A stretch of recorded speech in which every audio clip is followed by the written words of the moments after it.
Labas visiems, čia yra iFly Advice Drum & Bass podcastas, su jumis sveikinasi iFly ir šiandieną su manim yra Donatas, kitaip žinomas kaip Sokol. Labas iFly, malonu matyti, labai gerai.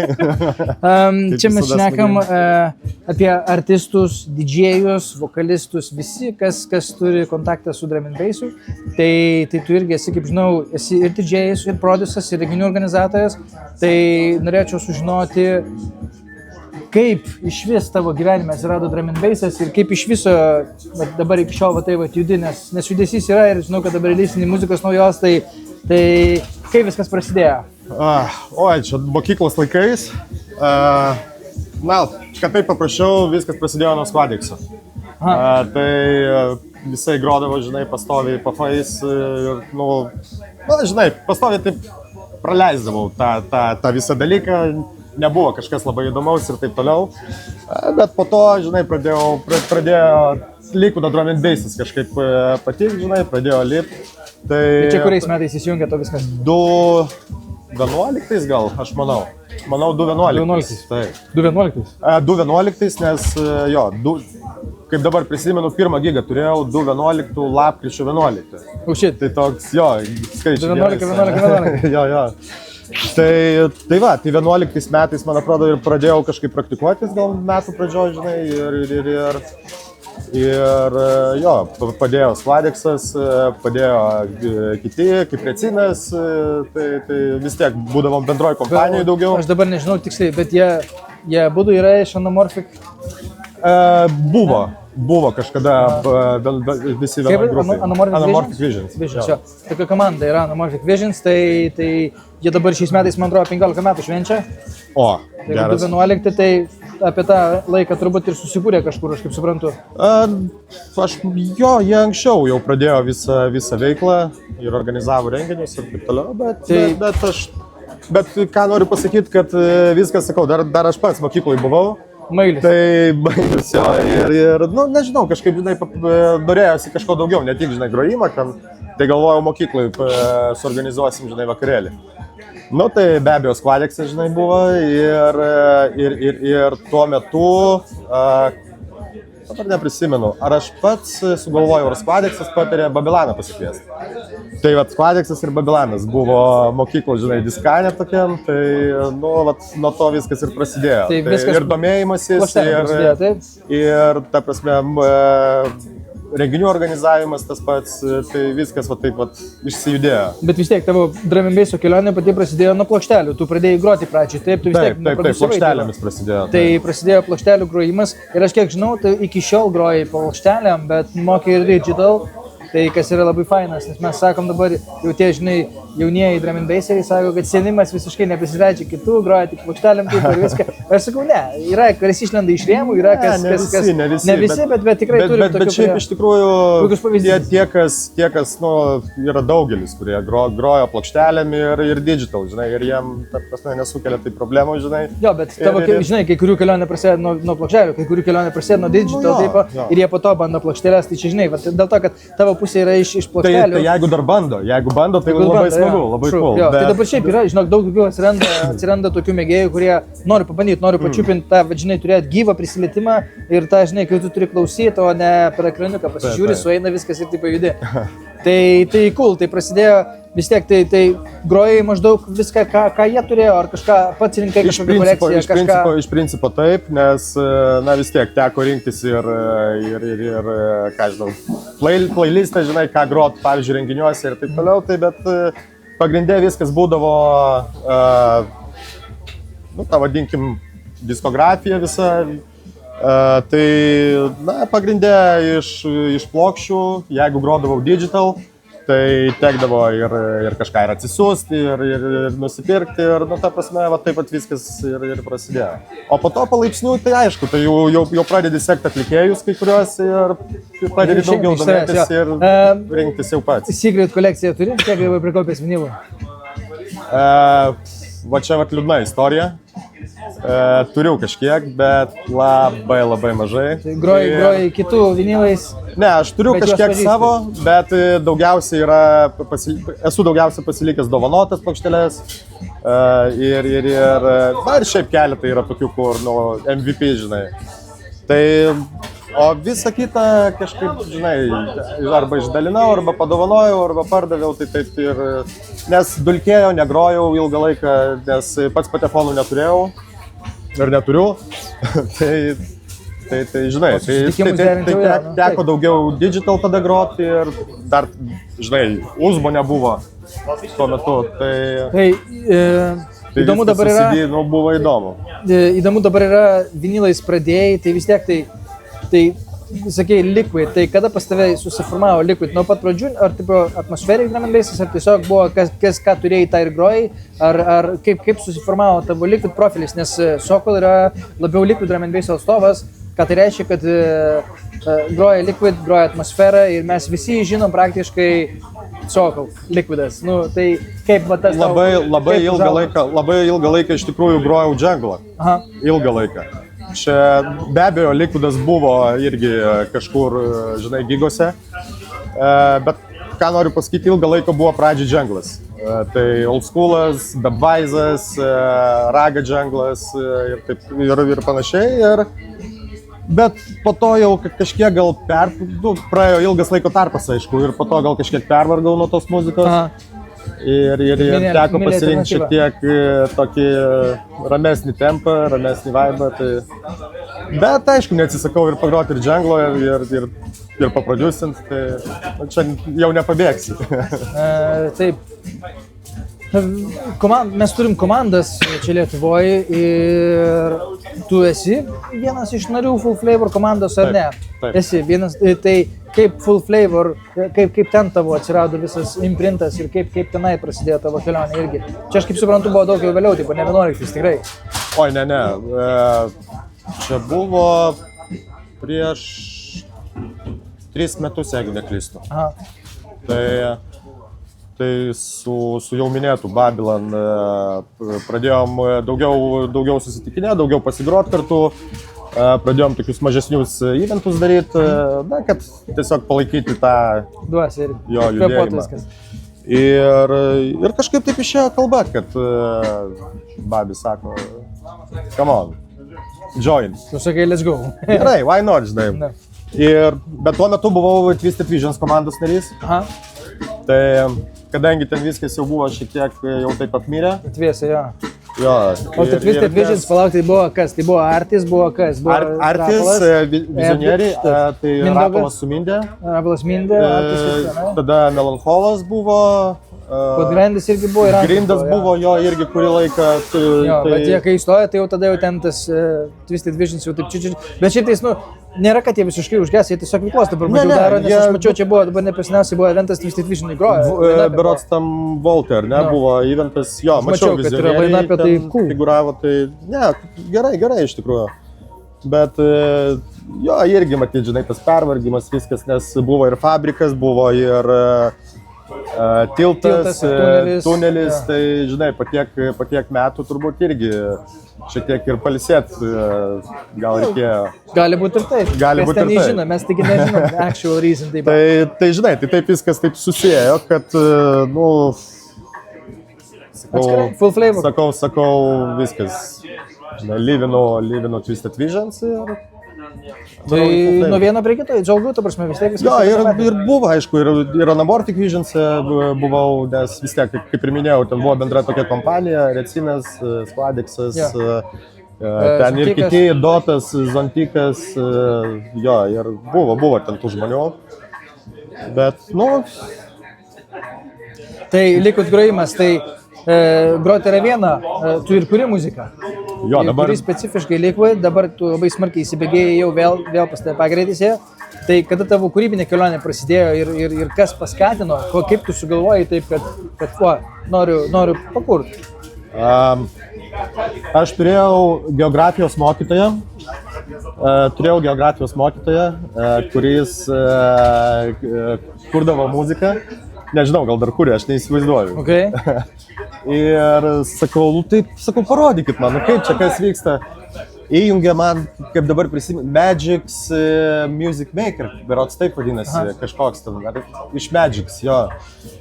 Ir žodžiu, jisai man siūsintė ten samplus, kažkokius ten house'o, ten dar kažką, ir ką, žinai, kaip puzlė, ten dėliojau. Ir po to galvoju, ai, ką aš dėlioju, nu, tą kažkokį, nežinau, house diską, nu, ne mano iš vis. Nu, tai tada prisisiunčiau samplų džengliuko, tai pradėjau nuo dženglo. Tai 20 metais pirmą kūrinį paskelbiau. Ir, jo, 20 ir po to palaipsniui vis daugiau skelbiau kūrybos. Bet kaip ir minėjau, buvo tas momentas, kai dženglą reikėjo biškai pristabdyti. Tai... Tau asmeniškai iš kūrybinės pusės labiau patinka daryti instrumentalus, ar tu mėgsti labiau dirbti su vokalistais? Nes aš pastebėjau, kad su vokalistais tu mėgsti kažkaip daryti mešapus, tokius taip bootlegus. Jo, man su vokalu, kažkaip man daugiau energijos visoje toj muzikoje. Ir pavyzdžiui, jeigu šnekant apie Liquidą, tai turiu nemažai instrumentalų. Ir, norisi, žinai, vokalo, norisi pakoledinti kažko, jo. Ir, vis tiek ten randi kažkokių, žinai, ar ten, kaip pasakyti, tų tokių sample hitų, žinai, ir bandai kažką dėlioti, kas gaunasi, kas nesigauna, bet vis tiek nesinori tų sample, ta prasme, vokalo hitų naudot, norisi jau original. Tai dėl to dar nei vieno kūrinio iš Liquido nesu paskelbęs. Look forward. Always. We are doing the podcast right now.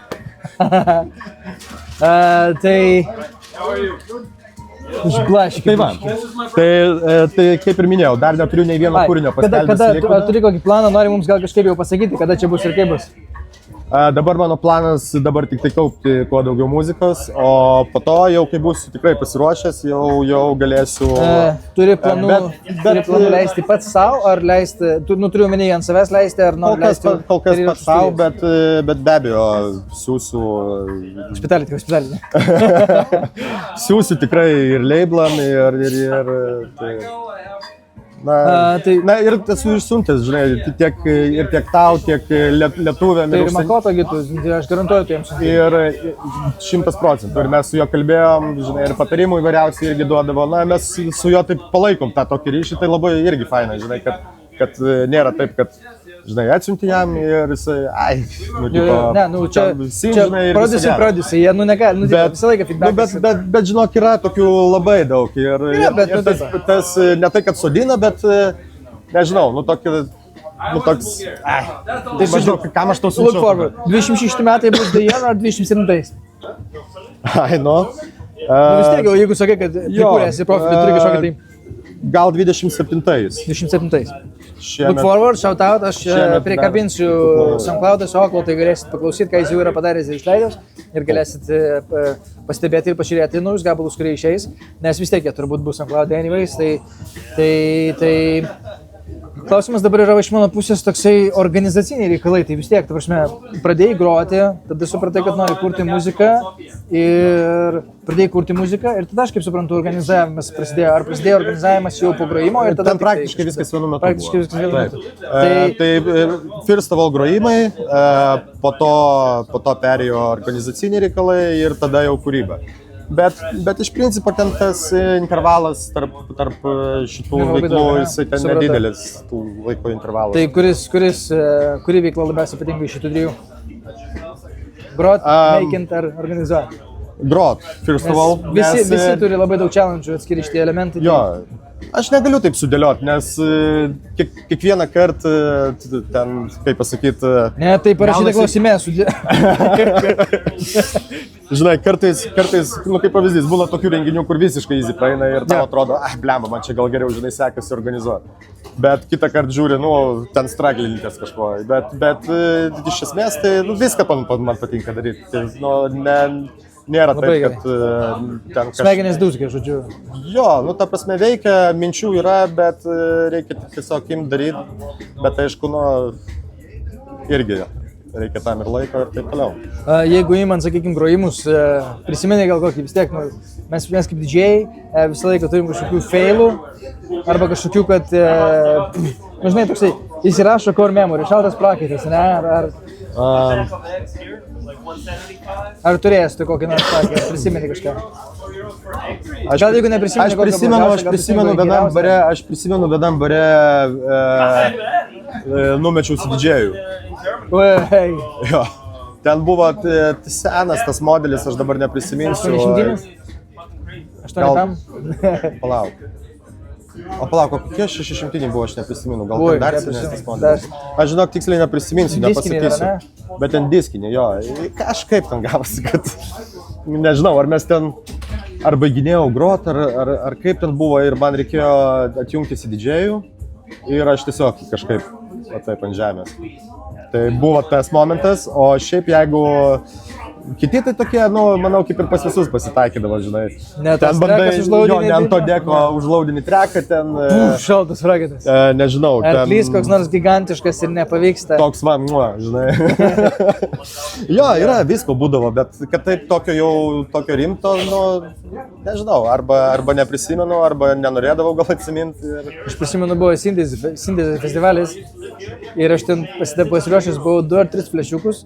Atvarau ir ten, man atrodo, 900 gal buvo, taip, Nexusai ir neveikia nei vienas flešas ir aš toksai, oh my god, nuvariau į kompę, žinai, čing persibouncinau viską, vis tiek neveikia, tai Antis mane išgelbėjo tada, big shootau, taip, atvežiau USB flešiuką, į tą įrašiau, viskas veikia. Tai, jo, buvo irgi tokių atvejų. Ir buvo, dabar beje, kai Kiprė buvau, turėjau gigą Kiprę. Tai buvo tas atvejis su flešiuku. Tai gerai, kad buvau kompą pasiėmęs, žinai, mažą ką. Persiformatavai? Tai ne, kitą flešą viską įsidėjau, žinai, rami galva buvo. Bet jo, biški tokius trisiuko padavė, žinai, bet... Aš tikiu. Bet iš esmės tam viskas cool. Bet vis tiek, žinai, kai pirmą kartą būna tas toksai, tai... Oi, ten pasimeti, stovi raudonas, žinai, bandai neparodyti, bet neišeina. Tai taip, biški jokingai iš šono, bet jo, viskam yra pirmas kartas, absoliučiai visi susidurs su šitom problemom. Teisingai. Tai čia visiems praeit reikia tokį. Kaip šiaip tau atrodo mūsų drum and bass stage'as Lietuvoje? Kaip tu jautiesi? Patinka, nepatinka, kažkokie pasibėjimai? Be abejo, ramu, bet galima aišku pasidžiaugti, kad estai kažkiek gelbėjo, nes jie organizuoja tiek Estijai, tiek Latvijoje, tiek Lietuvoje selektą, taip. Ir, kažkaip galima sakyti ir gelbėja, nes tikrai ir surenka, tikrai gerų atlikėjų atveža ir surenka geros publikos, ta prasme, masę, tai tas cool. Tai, iš lietuvių pusės, yra tų renginių, bet nežinau. Ne taip apstu gal kaip buvo kažkuriais momentais. Galbūt. Anksčiau, kai daug aktyvių buvo tiek organizatorių, tiek didžėjų, tai daug kas ir darydavo. Venijus buvo daugiau dabar, kas iš tokių, kur drum and bassas, kas Utopija, kokie yra, ne, kur... Tai pagrindė liko loftas, ten, nežinau, tas... Red Cat'e ten karts nuo karto kažkas Kiam 8 cechas buvęs. Tai tas pats loftas Kiemas, ne? Ne, tai jisai... Užėjimas į apačią. Užėjimas į tą, jo. Bet Kiam 8 cechas, jisai ten taip atskirai buvo. Cechas, tai kas nežino, tai yra klasikinė vieta, kur krūčiausia tūsai, taip, ir tikrai prisiminimai yra yra labai tokių abipusių, labai ir pozityvus, ir labai negatyvų, tai nežinau. Bet visumoje, tai Miša respektas, nes niekas net nesitikėjo, kad tiek metų gali išsilaikyti. Ir dar iki šiol varo, ten dabar gyvos grupės. Dabar jo, ir iki šiol varo. Tai aišku, gal ten kažkoks kitoks konceptas. Pasikeitęs, bet iš principo viskas juda, tai čia cool. O daugiau aš nežinau, kas čia Vilniui, ką mes turime iš venijų. Tai Voga čia darė Elastikui, man atrodo, Elastika dabar irgi pabiškai įsileidžia dramą. Kablys, man atrodo, visai užsidaro, turim Utopiją, bet ne tik tai vasaros sezono funkcionuoja ir kas čia dar. Tai dabar gyva Kosmosas atsidarė, irgi Rastadienį grįžo.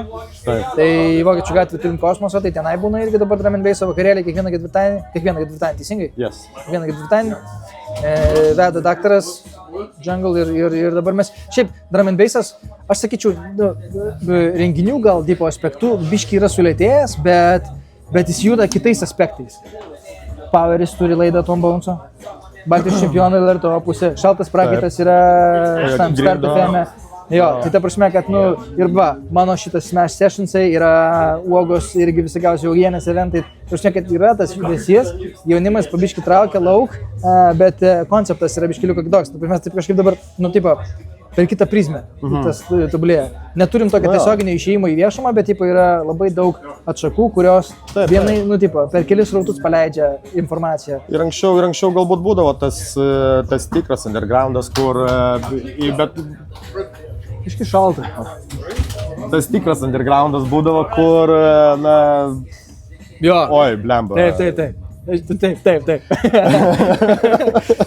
Šitą... Tai žinai, ten, o dabar liko, aš nežinau, elastika, ar gali, kaip ir... Nelabai pavadinsi underground. Nepavadinsi. Tai vat sakau, liko tos vietos, kur, jau gali daryti kitokio masto eventus, nežinau, su pilna įvairiausių idėjų, kaip pavyzdžiui, uoga, su uogienė darydavo, žinai, ten ir workshopai. Tai daro iki šiol, dabar išvis, uoga tai išvis krūtai varo. Jis pradžiai darė tokius mini vakarėlius, tada varė jau didesnius ir dabar jinai festą galvoja kažkokį dar daryti taip. Tai pažiūrėsim, jinai tai juda ten baisiai, tai rimta matyti šalies, kad taip vyksta. Tai... Ką čia dabar dar užklausus? Kaip... Tai tu vis tiek dabar apie kūrybą grįžkime, ne? Vis tiek dabargi kuri nebesu Mix Master kažkas ten tokio, nesu ta aplikacija. Jo. Su kuo tu dabar kuri ir kodėl pasirinkai? Tai darau viską su Abletonu. Su Abletonu. Jo, tai ir jau ilgą laiką, nes irgi šokinėjau, pradėjau... Labas vakaras. Labą. Tai kaip ir sakiau, pradėjau ten nuo Magic Music to Makerio, bet po to peršokau ant Cubase'o. Jo, bandžiau FL Studio, išvis ne mano dalykas. Niekaip. Kaip tu drėsti? Aš kelis kartus, blemba nemeluosiu, kelis kartus bandžiau, žinai. Ta prasme, nežinau, man interfejsas, man tas viskas nepatinka. Čia vėlgi, žinai, in the end, nelabai svarbu su kuo darai, svarbu ką padarai. Exactly. Ir tai dabar ilgą laiką naudoju Abletoną, dar Acid Pro buvo, irgi tekdavo, tai... Bet jo, Abletonas dabar ir... Čia kaip į FL atstovas, nesijauti disabled?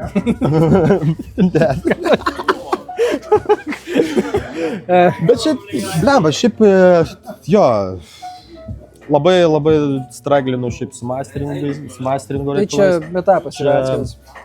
Bet ties mixingu tai esu patenkintas. Šiaip galiu pasakyti taip, kas prodiuseriai, kas klauso, tai žinokit, 80% gero masterio yra superinis miksas. Jeigu pas jūs yra žiauriai švariai padarytas miksas, užmėtai limiterį, 4 decibelus pakėlė viskas. Jeigu viskas skamba švariai, niekas nedistortina, clean. Tai mokykitės equalizerius ir kompresorius, o ne limiterius ir kliperius. Nes tai yra tipo, hakas dabar kliperiai ir klipdeširaro. Tikslo nėra, tipo, jeigu garsas nešvarus, jisai indien bus labai nešvarus. Tai tipo, tiesiog geriau pravalykit garsą ir jisai geriau susilies su kitais garsais, EQ-inkit viską, iškirpkit, ko nereikia ir tada in the end jau jūsų miksas skambės tvarkingai. Tai tavo irgi mintis yra dabar tokia, kad daugiau tų mixing ir tas masteringas praktiškai ten yra atskiras levelis, aišku, ten jau atskiri reikalai, bet tikrai nebus taip sudėtingas. Jeigu švarus miksas, masteringas nebus labai sudėtingas. Tai aš nežinau, aš to berods siunčiau, ar ne? Savo latest. Aš esu tau ir masterinės galvoje. Ta prisimenu, jo. Bet dabar tuos latest siunčiau, ar ne? Tai vat tavo nuomonės, kaip skamba pagal mixingas, viskas. Skamba neblogai, dinamiškai neblogai, šiaip jisai tylus gan taip, bet dinamiškai gerai, tai dinamika irgi čia, aš dabar labai daug susidūriau su naujais prodiuseriais, kurie man sako, žinai, turi būti -4 lufai tipo ir važiuori garsiai tipo ir viskas. Ne, žinokit, aš taip nuoširdžiai pasakysiu, jau geriau tipo aš grodamas pakelsiu geiną tipo, negu turėsiu primažinti. Man taip kažkaip, aš labiau už dinamiką visą ir man tai yra krūčiau. Tai jeigu gabalas švarus ir tylus, tai aš geriau jį pagarsinčiau ir man tikrai nuo to nieko blogo nebus, aš su mielu noru jį pagrosiu. Nes kai reikia tildyti ir kai reikia labai tildyti, tai tiesiog. Žinai, kad dabar sugalvojau.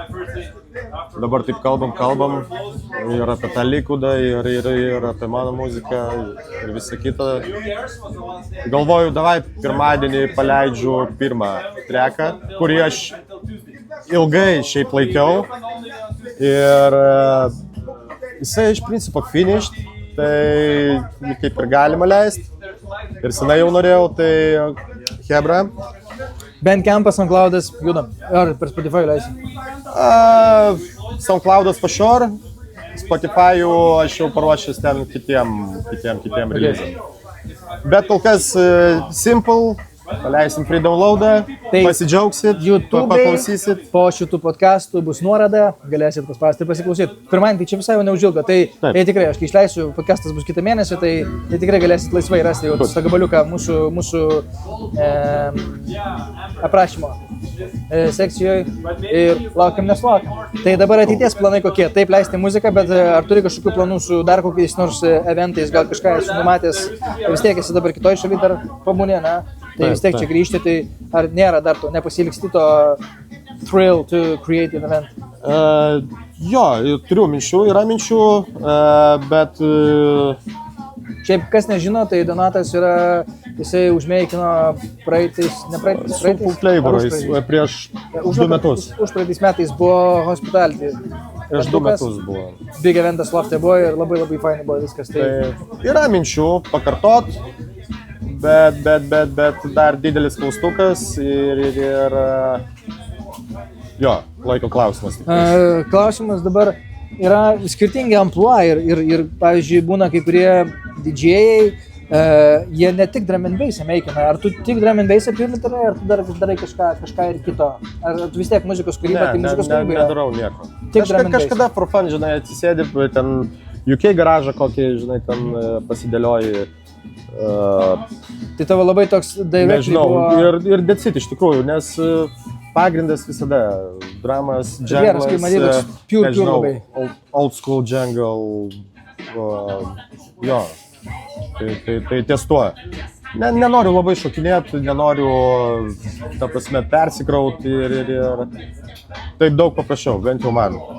Be abejo, kas ten, jo, yra tikrai daug producerių su skirtingais amplua, skirtingais muzikos stiliais. Kalbinau žmonės ir jie sako, aš ten nuo Frenchcore pradėjau ir taip. Tai tavo toks labai, sakyčiau, labai toksai sveikas ir tipo labai vertical tobulėjimas, kad viskas nuo Liquido Jungle prasidėjo ir tai vat ir liko dabar Liquidas iki dabar. Nėra kažkokių, žinai, nes aš darau visokį, taip, ir lengvas ir sunkus ir dar aš lo-fi beatus darau, taip, tai man aš viską, žinai. Čia mes kažkada su Dr. Jungle, linkėjimai jam, su Dr. Jungle opus išnekėjom, irgi apie amplua ir irgi, nes Dr. Jungle, ką jis, Dr. Evil, Dr. Jungle, Dr. House, tada Beat Animals su Midletu turi duetą. Nežinau, bet žinau, kad turi. Breakbeatą kažkokią. Gal dar kažką pamiršau, bet esmė tame, kad irgi taip išsišnekėjom, kad Romas sako, gal tiesiog reikia prie vieno tiesiog, žinai, likti ir tiek. Ir, aš tai nelabai mėgstu taip mėtytis, nesinori ir... Na, vėlgi, tai nėra blogai. Pasibandyti naujus vandenis, tai gal kažkada teks, tai cool. Gerai, čia mes taip dėjom tokį gerą pašnekėjimą. Nice. Kaip tu jaunimui dabar pasiūlytum, nes tikrai bus daug jaunų žmonių žiūrinčių šitą podcastą, kad tu pasiūlytum, kaip jiems startuoti, pas tave toks labai paprastas startas, aišku, bet dabar moderniam pasauliu, kaip tu galvoji, kaip vat, pavyzdžiui, sakytų, noriu pradėti groti, ką man reikėtų daryti? Koks tavo patarimas ateičiai? Aš manau pas kiekvieną, galbūt ne, bet pas daugelį tikrai yra pažįstamų.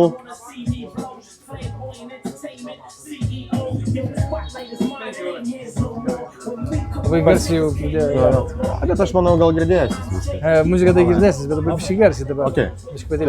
Tai šiaip ką norėjau pasakyti, kad aš manau pas daugelį tikrai yra bent vienas žmogus, kuris užsiminėja tom. Jo, mes su Podvendu kalbėjom, kad turėkite draugų ratą, bendraminčių arba ieškokit žmonių, kurie tai daro, to užsiima. Ir tai jums bus ir patiems greitesnis spurtas ir dalinimasis feedbacku bus labai didelis. Tikrai bus daug lengviau, jeigu turit kur susirinkti, kur aptarti ten... Studijų sessionai arba renginiai kažkokiam, dabar tik padeda išplėsti idėjas ir pačekinti tai, ką jau esat padarę. Pasidalinimas su kitais yra labai didžiulis producavimo kaip pasakyti, dalis. Dalis, jo. Tai Na, ir svarbiausia, reikia kantrybės. mes irgi visą laiką, aš kiek visus žmonės, ką čia kalbinau, tai aš su visais dalinuosi muziką ir mes visą laiką šnekam apie visą laiką feedbacką kažkokį duodam. Tai cool. Ką? Kiek mes laiko dar turim? Dar turim 25 minutės, bet galim ir ilgai. Jo? Aš out of questions.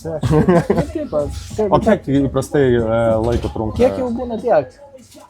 Čia mes neturime kažkokią grubiai valanda, bet jau kiek išeina, tiek išeina, nes realiai vis tiek, depends. Ok. Nu šitą iškarpysi dabar viską. Ne, nekirpsiu. Ne, nekirpsi, paliksi. Tegul bus raw. Čia gyvas podcastas, Original. Čia mes esam Mes OG. Mes nekarpom. OG Smash, darykit paragauti. Šiaip visiškai big up Smash burgeriniai, kurie leidžia šitą daryti. Ir tikrai yra didžiulė dalis šito viso projekto. Tai, jo. Flying Wise, Ramin Base podcastas, galite rasti YouTube'ai, galite rasti Spotify'ui. Su jumis buvo Fly, Donatas Sokol, and we out. Iki kito. Ačiū labai. Big up.